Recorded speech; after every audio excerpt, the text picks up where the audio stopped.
Hello, my name is Caredwin. I am a counsellor and burn therapist, and I am the author of a course called Living Harmoniously with Other Humans. And I believe that the key to living harmoniously with other humans is based around three factors. First of all, tolerance. Secondly, communication. And thirdly, an appropriate amount of space for you and the other humans in your life. In this video, I want to talk about communication. All of those three elements go together, and they're all equally important. You can't have one without the other. But communication is important because it's the means by which you make your needs known and by which you gather information about what other people's needs are so that you can meet those. And it's also how you express that you're being tolerant. So communication is a vital thing. And to be quite frank, a lot of us don't have very good communication skills. This is something I've struggled with for a lot of my life. And about half the people I see as a counsellor have problems which to some extent can be put down to a failure of communication one way or the other. Communication doesn't only consist of talking, it also consists of listening and understanding. So if you're not listening and understanding what other people are saying, then effective communication isn't taking place either. So let's look at an example of where this might be important and where the way in which you communicate can be really significant in your relationships with other humans. Let's say that somebody in your family does something that really annoys you, which is, let's face it, quite likely.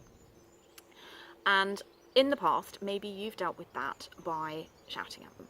And maybe you have called them inconsiderate, or thoughtless, or selfish, or lazy, or some other judgmental term that could describe their behaviour. And the likelihood is, if you did that there was an argument, they will have either shouted back and tried to defend themselves, which is a fight response, or they will have stormed out and slammed the door, and there will have been a period of not speaking, which is a flight response. And most people respond in one or the other of those ways when they are faced with a confrontation. Now, in either of those situations, the communication wasn't effective. If they fought back, then you just ended up in a row, and quite likely, things that happened 6 months ago or even 6 years ago were dragged up, and there will have been a period of time when you weren't speaking, and you may still not be speaking. If they ran away, you weren't able to say what you wanted to say, so communication hasn't taken place because they weren't physically there to communicate with. So neither of those situations are effective. You're still annoyed. The behaviour that annoys you is still going to carry on, and also you're now upset because you've had an argument as well. So on the whole, not good. How might that have been different? So instead of shouting, which might be your natural response, it's possible to choose to behave differently. So the next time the person does that thing that annoys you, instead of saying, "You did this again and it really drives me nuts," you could say, for example, "Well, I noticed that this has happened, and when that happens, I feel really irritated and annoyed, and I don't like it, so I would like to come up with a solution where that doesn't happen anymore." It's much harder to respond in a hostile way to that. It's not an emotionally confrontational situation, so there's no need to fight or fly. They've really only got one option, and that's to respond to what you've said. It's possible, of course, that they won't respond in a helpful way. They could still try to deny that it was them, or to say that you shouldn't be annoyed by it, or lots of other things that they might say. In which case you can just say, "Yeah, okay, fine, but I do feel this, and I would like it to change so that that situation doesn't arise again." There are some important rules here about communication that have been applied. So the first one, you haven't accused anybody of anything. You haven't said, "You did this," or "You didn't do that."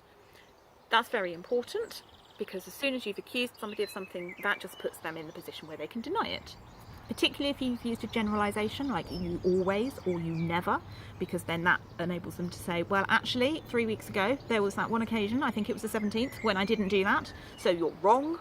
And now before you know it, you're arguing about whether they never do it or only sometimes do it, which isn't helpful either.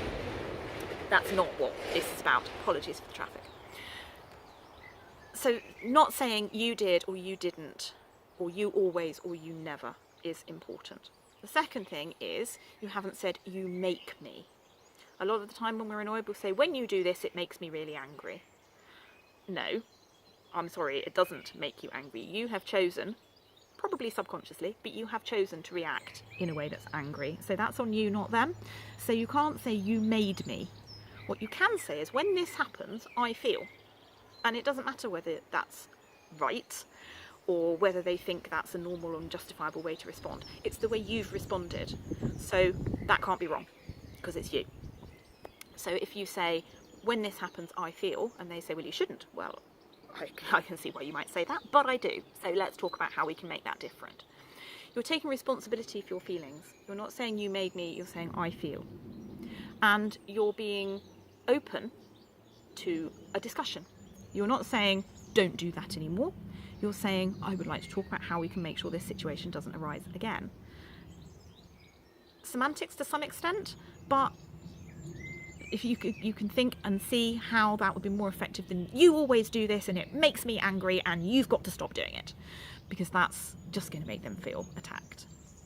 So having said those three things, of course there's still a possibility that they're going to come back and deny what you've said, or try and argue that you shouldn't feel the way you do, but you do feel the way you do. So you can then use a broken record technique, which just means that you repeat yourself. So when they say, well, you shouldn't feel like that, okay, so if you think I shouldn't, but I do, so how can we make sure that doesn't happen again? And sooner or later they're going to have to actually knuckle down and talk about what you want to talk about. And if you're talking about your feelings, you could say, for example, when you do that, when that happens, I feel devalued. Maybe you do feel devalued. Maybe you feel that if people throw things on the floor, that's because they think you've got nothing better to do than pick it up after them. And that's not really a very nice thing to think. So if you say you feel devalued, most people who care about you even a little bit are going to go, oh gosh, I didn't realise, oh, I'm really sorry, I didn't mean for you to feel like that. Okay, well that's brilliant, because now you've got understanding as well. And it's of course also possible that they'll just say, don't give a shit what you think. If they'd say that, maybe that's not a communication issue. Maybe that's a question about, is this a relationship you really want to be in? Because if somebody doesn't care about you and how you feel, why do you want them in your life? So we're now out of the realms of communication into a whole other question of self-valuing and lifestyle and a lot of other things that are outside the scope of this video, which has already gone on longer than I intended it to. So communication is really important. I hope you can see why that is, and I hope you can see that the way you communicate is really important as well. A lot of us struggle with that. Most of us actually struggle with that quite a lot of the time. I struggle with that.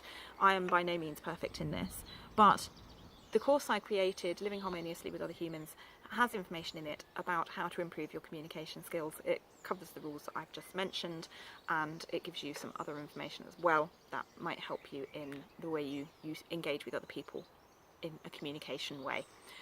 I'm talking about verbally, but the same thing applies in writing, in text messages, in emails, any kind of communication between one or more people is subject to those same kinds of things. So I hope you found that helpful. If you would like to know more, then check out my course or give me a call and we can have a conversation. We can do a bit of work on communication skills separately if that's what you would like to do. But I hope you find that useful, and I hope to see you soon. Bye!